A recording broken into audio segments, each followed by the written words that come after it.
Good morning. I'm Mrs. Vijayalakshmi Ramakrishnan, tutor for physics.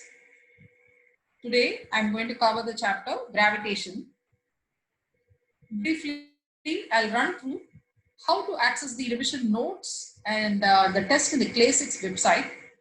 The revision notes are nothing but the important things which you have to learn for the exams, NEET exams.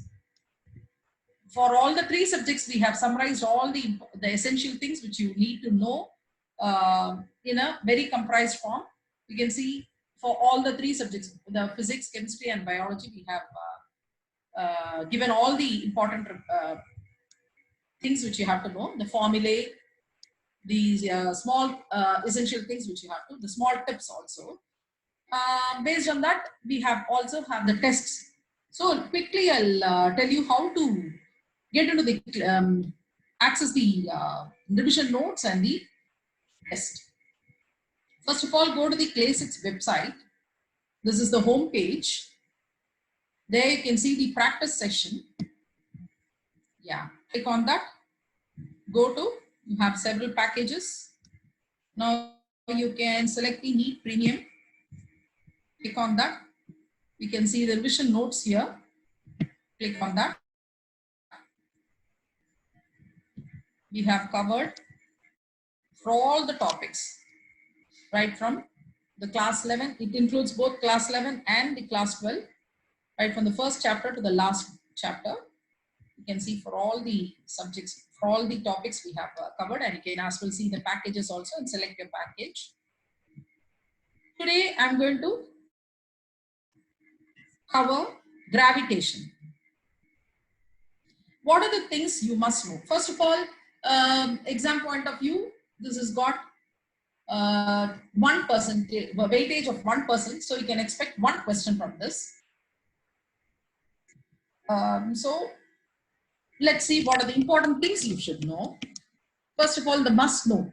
Must know is you should know all these, because based on Kepler's law, we can expect problems. So let us see what are the formulae we are going to cover using this Kepler's law. Kepler's law of planetary motion. Kepler's three laws of planetary motion can be stated as follows. All planets move about the sun in elliptical orbits, having sun as one of their foci. A radius vector joining any planet to the sun sweeps out equal areas in equal lengths of time. The squares of the period of revolution of the planets are directly proportional to the cubes of their mean distances from the sun. Or quickly you can say T squared is directly proportional to the R cubed, where T stands for time period and R is the radius of the planet. So the time period and the radius of the circular orbit, that is the not the radius of the planet, is going to be the radius of the orbit with which the planet is now going to be orbiting. So we can quickly put it as T squared is equal to 4 pi squared by G ms times R cubed, where 4 pi squared divided by G ms is now going to be a constant. G stands for the gravitation constant, M stands for the satellite, mass of the satellite or mass of the planet, you can put it that way. So M stands for the mass of the body. So 4 pi squared by G ms times R squared. Since it's a constant, you can directly say T squared is proportional to R cubed. Here, ms stands for the mass of the sun here. Okay, so because we are now going to be the time period is now going to be, or in other words, I can put it simply like this. Like say the planet is orbiting around the sun. So what will be the so here we are going to be considering the mass of the sun here, because it is the planet is now going to be orbiting around the sun. So you can take this 4 pi squared by G ms, where ms is now going to be the mass of the sun. Most of the planets have nearly circular orbits around the sun, but we take it as elliptical only. For elliptical, the above equation is valid if R is replaced by the semi-axis A. So generally we take it as circular for calculation purposes, but if it is going to be taken as an elliptical orbit, then we can replace this R, instead of R, we can take it as the semi-major axis A. You know, the major axis, it is now going to be 2A. So here we can take it, instead of that, we can take it as the semi-major axis A. Right. Now coming to the Newton, next you have to know what is gravitation. Gravitation is nothing but the name given to the force of attraction acting between any two bodies of the universe. Okay. Now coming to the Newton's law of gravitation. This states that it's Newton's law of gravitation. It is now going to be more attractive in nature because we are here. The planets are now going to be it is now going to be the force of attraction here. So it states that the gravitational force of attraction between any two planets of masses m1 and m2 separated by a distance r has a magnitude of F is equal to g m1 m2 by r squared, where g stands for the gravitational constant, F is the force of attraction between the planets, m1 and m2. So in this case, need not be the planets alone. It can be any universal bodies, any celestial bodies, you can take that way. So it is now going to be m1 m2 by r squared. So this law is stated to be universal because it holds good for all the particles in the universe. That is why it has been stated as the Newton's law of universal gravitation. So here m1 and m2 are going to be the masses of the two particles, and g is the universal gravitational constant, which has a value of 6.672 10 to the power of minus 11 n m squared kg to the power of minus 2. And the dimensional formula for g is given as m to the power of minus 1 L cubed t to the power of minus 2. So that is going to, this is now going to be the SI unit. So next, coming to the acceleration due to gravity. Before that, let us know what gravity is. Gravity is nothing but the force of attraction exerted by Earth towards the center, towards its center on a body lying on or near the surface of the Earth. So it is now going to be a force of attraction exerted by the Earth towards its center. Remember that. Gravity is a measure of the weight of the object. So this is not going to be purely dependent on the weight. Okay. So the weight of the body, you know, is nothing but mass times. So this is now going to be mass times acceleration due to gravity. So W is equal to mg. That's why in the previous lessons also we had put it as wherever force due to gravity was acting, the weight we had put it as mg. Remember, so we are now going to put the same thing here. So the weight of a body is nothing but mass times acceleration due to gravity, which is equal to mg.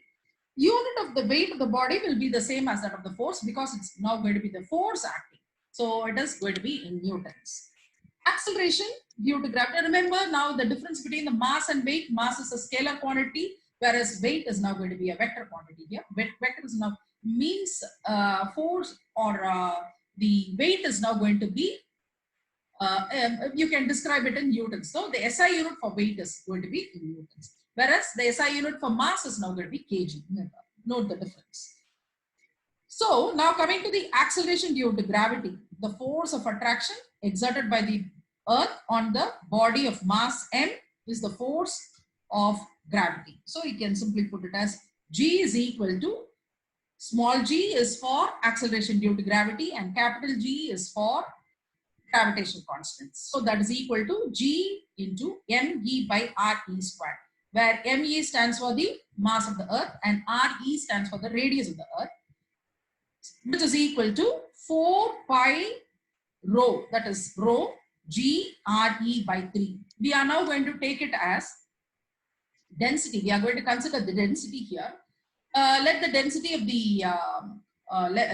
the Earth be rho. If you take the density of the Earth to be rho, and now you know mass density is equal to mass per unit volume, or we are now going to calculate in the place of mass. I'm going to substitute density times volume. Volume, we are now going to take the Earth as a sphere. So that is why we have taken it as 4 by 3 pi r cube. So that is now going to be 4 by 3 rho g re cube.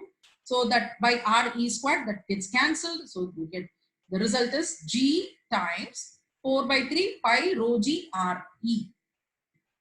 So this is now going to be the value, and it's going to be the value has been Having known all the values, we can calculate, we have calculated and arrived at the answer as 9.8 near the equators. Of course, it varies at different places. So let us now see how it is now, how this variation occurs. Variation of acceleration due to gravity is can be due to the rotation of the Earth. Now see, now let us consider a particle P at rest on the surface of the Earth at latitude phi. So it is given as G phi is equal to G minus R E omega squared cos squared phi, where omega is now going to be the angular rotation and phi we saw it is going to be the angle at the latitude phi. So G phi is now going to be G, where G is going to be the acceleration due to gravity, minus RE is now going to be the radius of the Earth, omega is angular acceleration. When we go down deep into the Earth, say at a depth of D below the Earth's surface, then it is given as G dash is equal to G times RE minus V by RE. If it is now going to be above the Earth, height h above the Earth, then G dash is equal to G times 1 minus 2h by RE. So these are the important formulae you'll have to remember, because we'll be getting problems related to this. That time, if you are now thorough with the formula, you can as well directly get the data. What is the data given? Analyze quickly which formula you have to apply, whether it is now going to be deep into the Earth, Earth's at a depth from D below the Earth's surface, or it is now going to be above the Earth's surface. Quickly analyze and then apply the formula. Next, coming to the gravitational field. See, like these are the important tips you'll have to remember, so that when you analyze and read the question once or twice, because it is now, these exams are now going to be time constrained. Again, and I'm telling, it's all going to be time constrained. So you will have to manage your time smartly. Here, the smart work is now going to play an important role. So, however, you have worked hard and you have prepared so very well, but at this time, it is the smart work which is now going to play. So, remember, you'll have to analyze the problem. Quickly, you'll have to analyze the problem, apply the formula. You'll have to immediately think, okay, these are the data given. What should I do? I have to apply this formula. Okay, let me apply this. These are the things where you have to, where you can make use of these class 6 revision notes. It's really going to be handy for you. Okay? Now coming to the gravitational field, the region of space around a body in which its gravitational influence is experienced by other bodies is the gravitational field of the body. So if I say EG, E is now going to be the gravitation due to the with respect to that of the Earth, which now that is now going to be given. Say, for example, it's simply the acceleration due to gravity. Okay, so that is equal to F by m. You know that. So that is equal to now the force is now going to be due to the gravitational force. So G m m by r squared. In the place of F, substitute G m m by r squared into divided by m, which is nothing but G m by r squared. So problems related to this also can be expected. So that was how 9.8 has been calculated. Again, coming to escape velocity, this is very, very, very important. Problems related to this can be asked. So VG is the escape velocity, which is equal to root over 2gme by RE. Or you can simply put it as root of 2gRE, where RE stands for the radius of the Earth, ME stands for the mass of the Earth, G for gravitational constant, VE is now going to be the escape velocity. So now you know the previous gravitation G is equal to Gm by R squared, right? So you can substitute it here and simply write it as root of 2gRE. Now here you'll have to analyze. When the problem is given, you'll have to see you have two formula for escape velocity. Look into the data. What are the values given? Accordingly, you'll have to select your formula. So that has been found to be, having applied all the values, it has been found out to be 11.2 kilometers per second squared, per second, kilometers per second. So next, coming to orbital velocity, V0. Let a satellite revolves round the Earth of mass m in circular orbit of radius r with speed V0. Let the speed be V0, velocity be V0. Then V0 is equal to root of Gm by R. So problems related to satellite also can be asked. So in that cases, you'll have to remember these formula. V0 is equal to root of Gm by R. And if you're asked to find out the velocity, V0, or you can also apply this formula, R is equal to, V0 is equal to R times root of G by R plus H, where H is now going to be the height above the earth. Okay. So R is root of G by R plus H, where H is now going to be the, so you have two formula for V0. Again, we'll have to decide what is the data given, analyze, and then quickly apply the formula. Next, coming to the, finally, the period of revolution. Period of revolution T is given as 2 pi root of R cubed by Gm. So R is now going to be the radius, G is now going to be the gravitational constant, and M is now going to be the mass of the object or the particle. So we have briefly went through all the important formulae which you have to apply for this lesson. Now let us, using this, we will go to the problems which can be solved related to this. So what you do is go back to the basic site, having accessed all the, having made thorough of all the revision notes related to this lesson, quickly go on to physics. So you have all for tests for all the three subjects, physics, chemistry, and biology. You have lots of tests and needful tests also. Once you are thorough with all the concepts chapter wise, each and every formula you are now thorough, you can as well go to the needful tests also. Click on physics. You have chapter wise tests. The green bubble says you have already taken the test. Blue bubble says you have not taken the tests, and the red bubble is the random test which you can take. And then the yellow bubble is the half completed, incomplete tests which you can. So it means green.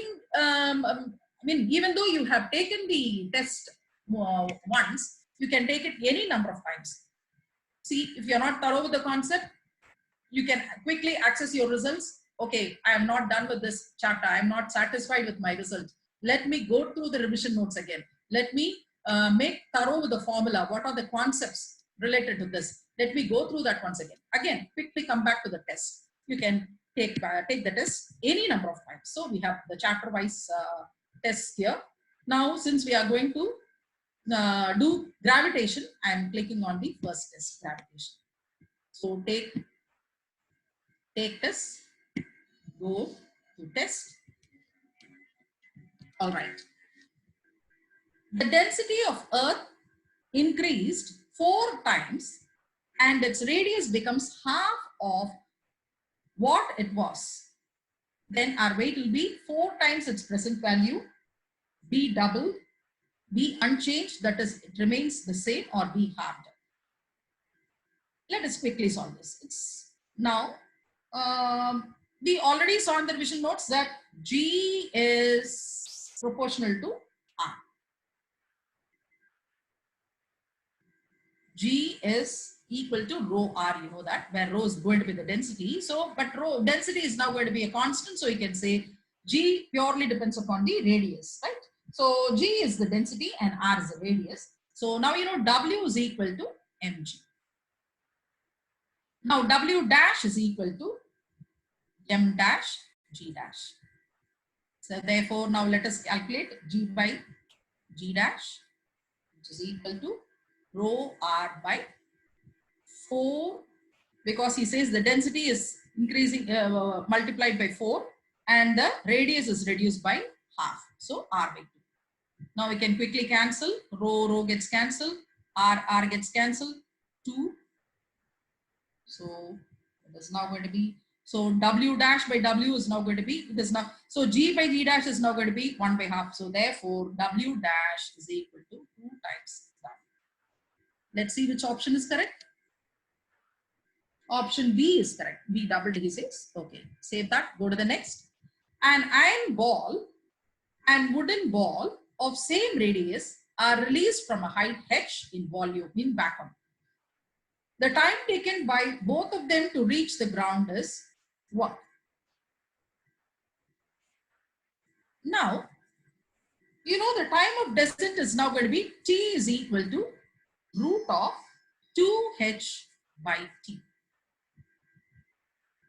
Since no other forces are now going to act in vacuum, time of descent is now going to be the same for all the objects. So it is now going to be exactly equal. So we can see it is now going to be exactly equal. B option is correct. So go to the next. The angular speed of Earth is double. The value of acceleration g at North Pole doubles, becomes half, remains the same, becomes 0. Now at the poles, the acceleration due to gravity is not affected by the angular acceleration of the Earth. Remember this. It is not at the poles. Acceleration is not acceleration due to gravity g is not affected by the angular acceleration of the Earth. So we can say it is now going to remain the same. Right. Click that. Save that. Go to the next. The density of a newly discovered planet is twice that of the Earth. The acceleration due to gravity at the surface of the planet is equal to that at the surface of the Earth. If the radius of the Earth is r, then the radius of the planet will be what? So the density is twice. Acceleration due to gravity at the surface of the planet is equal to the surface of the Earth, he says. And the radius is equal to that of the Earth. So having known all the data, now let us quickly solve this. Now, you know, g is equal to 4 by 3 by rho g r. So we are making use of this formula. So rp by re, that is what is needed to be calculated, which is equal to, now you know, when you substitute, he says that is nothing but gp by ge times rho e by rho p, which is nothing but going through the data. We can simply substitute. It is now going to be the same. He says so 1 gp is equal to ge, so that is now going to be 1 times this is now going to be half. So just put it as 1 by 2. So rp is equal to re by 2, or which is equal to, simply since the radius are same, you can put it as r by 2. Let's see which option is correct. R by 2, D option is correct.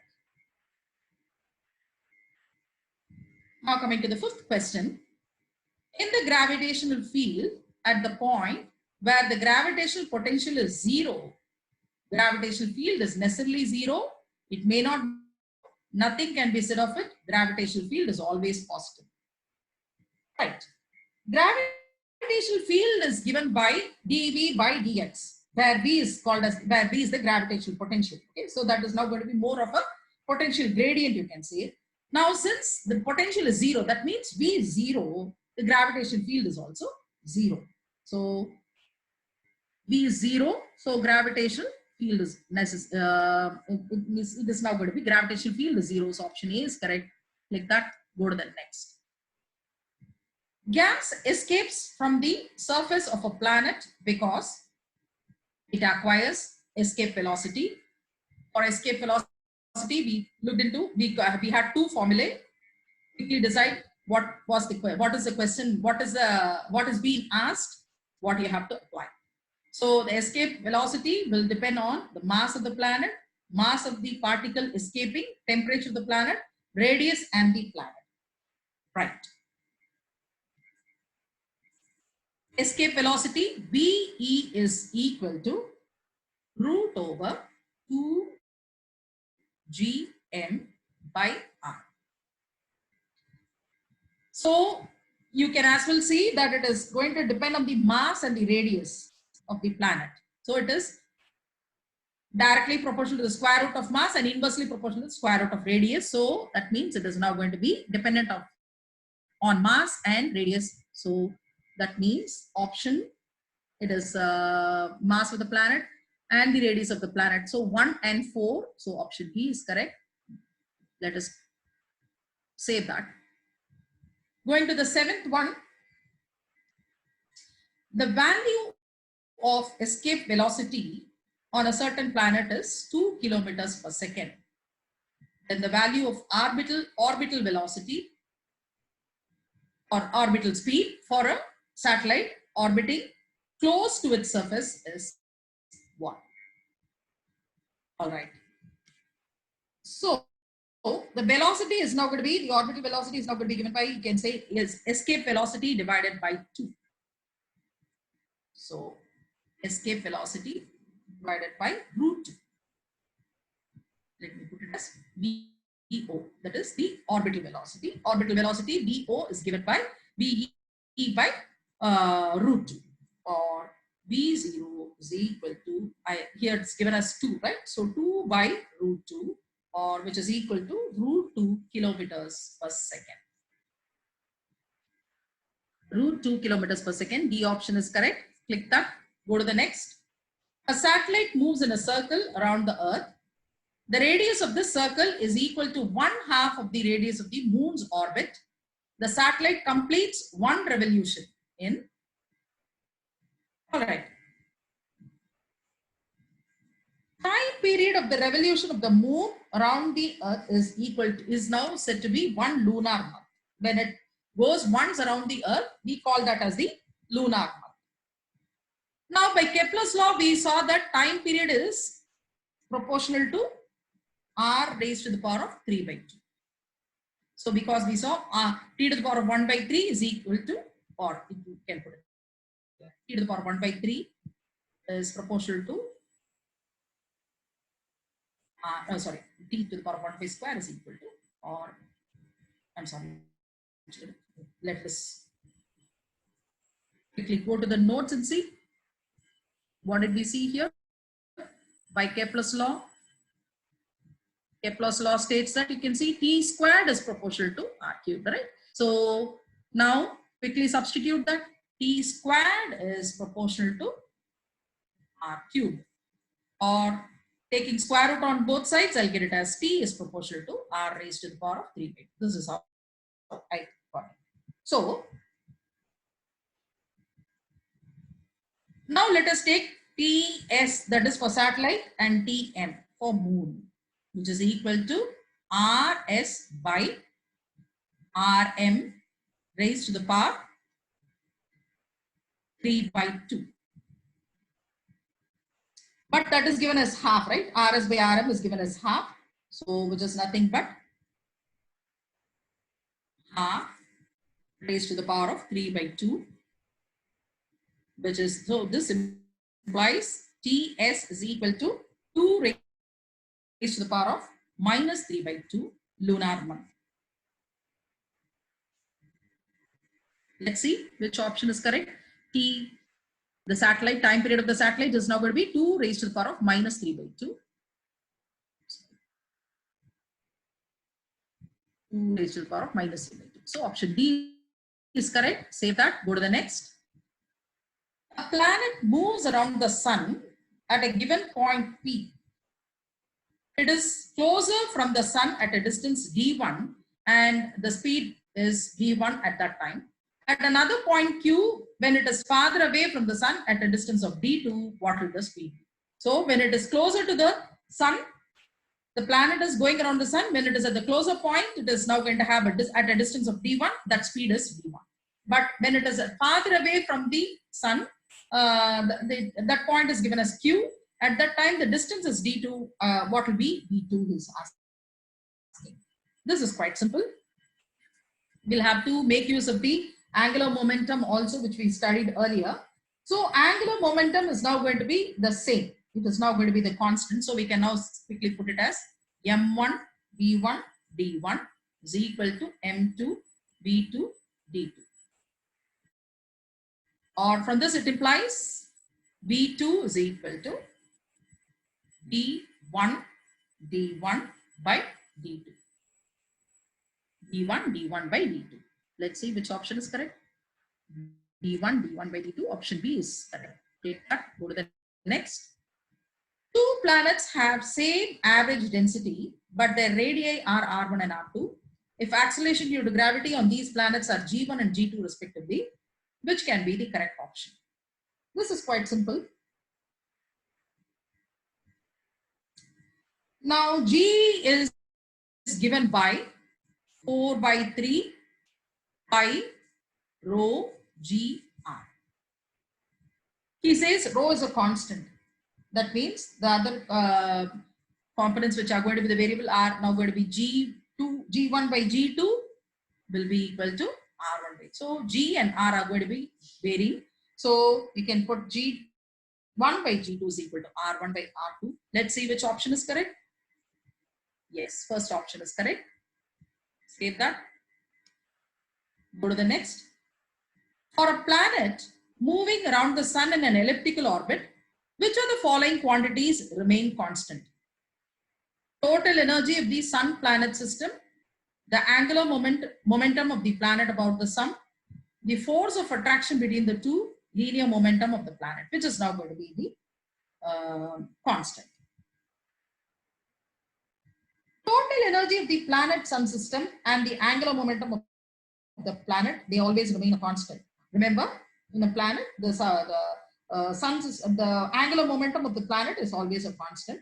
But force of attraction and linear momentum, they are not constant. Remember that, they are not constant. Force of attraction and linear momentum are not constant. So we can put it that, say, force of attraction and linear momentum. Force of attraction between the two and the linear. So 3 and 4. 3 and 4. So B option is correct. We can quickly save that and go to the next question. Two satellites have their masses in the ratio 3:1. The ratio of the orbit are 1:4. Then the ratio of their total mechanical energy is what? Already we saw total mechanical energy is nothing but the sum of the potential energy and kinetic energy. So let's see.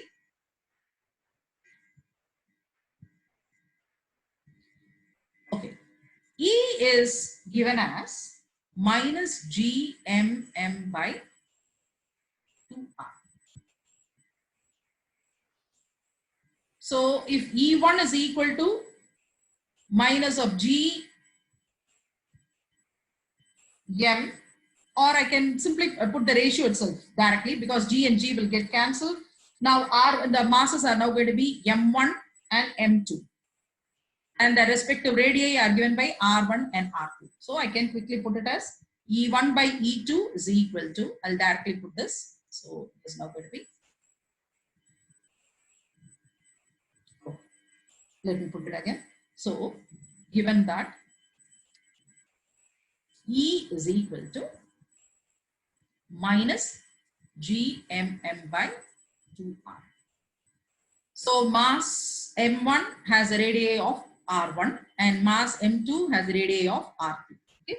So therefore E1 by E2, when you divide one over the other, obviously G and 2 will get cancelled. So I'll be left with M1 by R1 is equal into R2 by M2.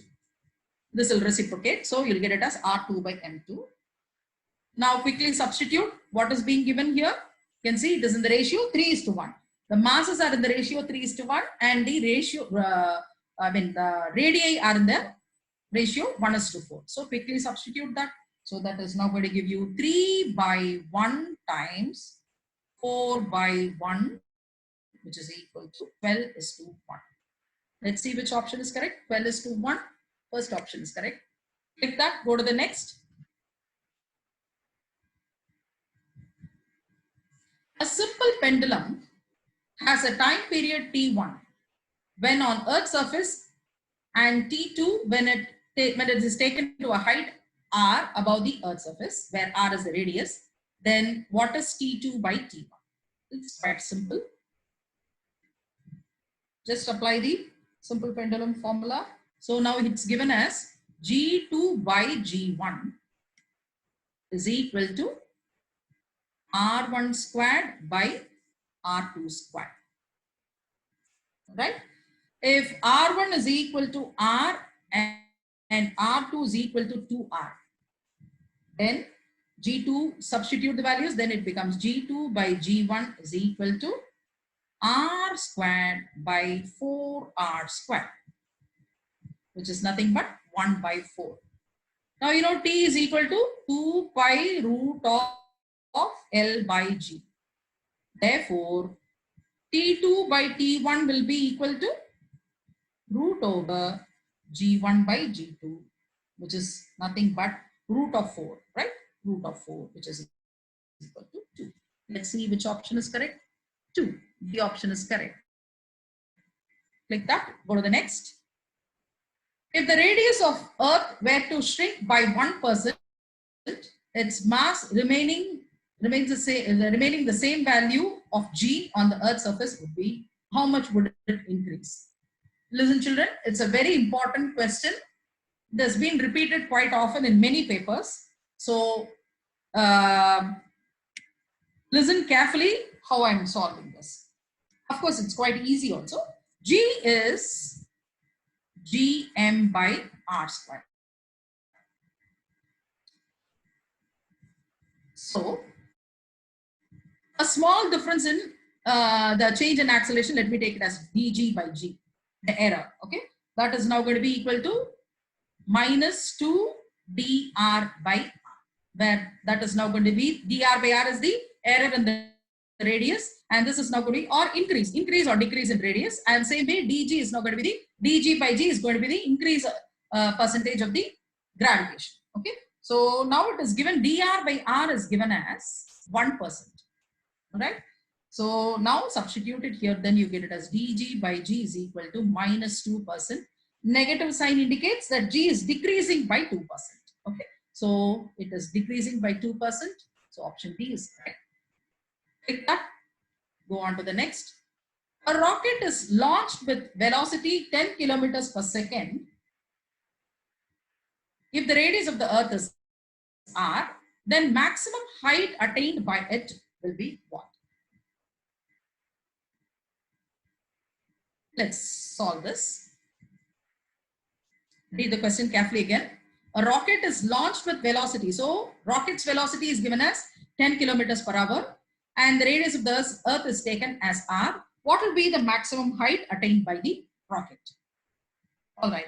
So now you know at a particular height, kinetic energy is equal to the potential energy of the body. Okay. So that means kinetic energy is given by half mv squared is equal to the potential at this particular height. So if this is now going to be the Earth, it is now going to be at this height r. Sorry, this is now going to be r and this is now going to be at a height h.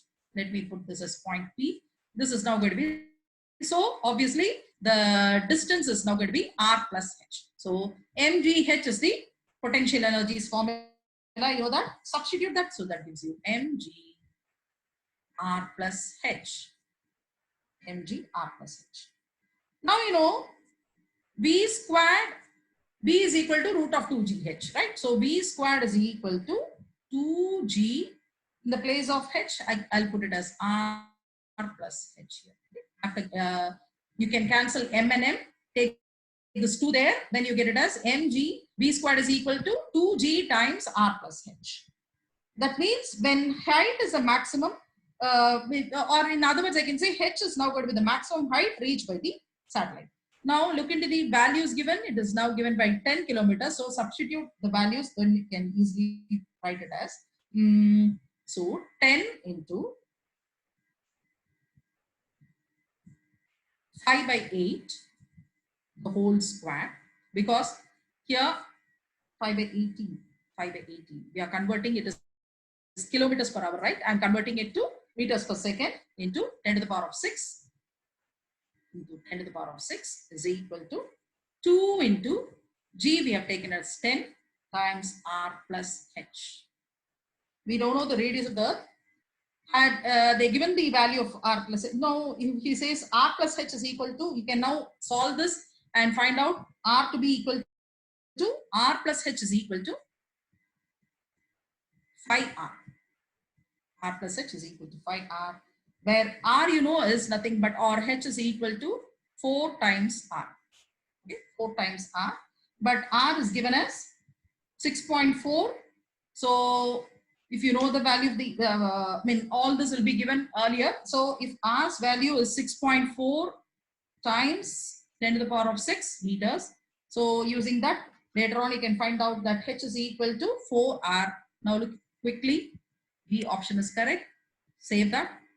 Now we have completed the test. End the test. The results are loading. 2 answers were incorrect. Let us see. You can as well refer 12 answers. The green one says the answers are correct. One is unanswered. Oh, maybe I didn't click it. Yeah, I didn't save it. You have to save and then go to that. So I didn't click on that. So it was unanswered. It says unanswered. So let us quickly see what was incorrect in the 11th question. So 11th question. For a planet moving around the sun in an elliptical orbit, which of the quantities remain constant? Total energy of the sun-planet system, the angular momentum of the planet around the sun, the force of attraction between the two, linear momentum of the planet. So we had said that 3 and 4 are correct, but the correct answer is the total energy of the sun-planet system and the angular momentum. Let's quickly see to the explanation part. Scroll down, you can see the explanation part here. Total energy of the planet-sun system and the angular momentum remains a constant, but the force of attraction and the linear momentum are not constant. All right. So our answer is A is correct, and this is not correct. I deliberately went wrong so that I just wanted to show you where how you can access the wrong answers also. How you can get back to your wrong answers, verify it, and get the explanation. That's why I did it. Okay. So next is 14th question. Let's see. If the Earth were to shrink by 1%, its mass remaining same, the value of G on the Earth's surface would increase by 2%, it says. That is the correct answer. But I had said it is 2%. So let's look to the explanation part. So dg by g is equal to minus 2 dr by r. So dr by r is equal to minus 1%. Actually, it should have been correct. So g increases by 2%. So he says B is the correct answer.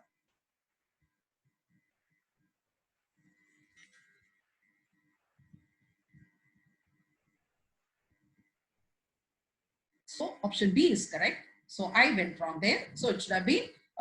So since it is a decrease, you need not bother about the negative thing. So it should have been G increases by 2%. So R is decreasing. R is decreasing as R increases, G decreases, right? Or they are inversely proportional to each other. So it should have been G increases. So this is where children, you have to be very careful. See, yeah, you'll be carried away. What is it being asked? He is asking, what will be the value of G? How will G increase or decrease? So we have actually calculated for R and told that R is decreasing. So we calculated for G, but since we were taken away by the negative symbol here, so we said that G is decreasing. No, G and R are inversely proportional, so G should increase, right? So these are the simple tips you'll have to remember. So G and R are proportional. So since R is decreasing, G should be increasing. So B should have been the correct answer. That is where I went wrong. So this is how you can access your wrong answers also. You can verify. You can verify them. You can get the explanation part, close it.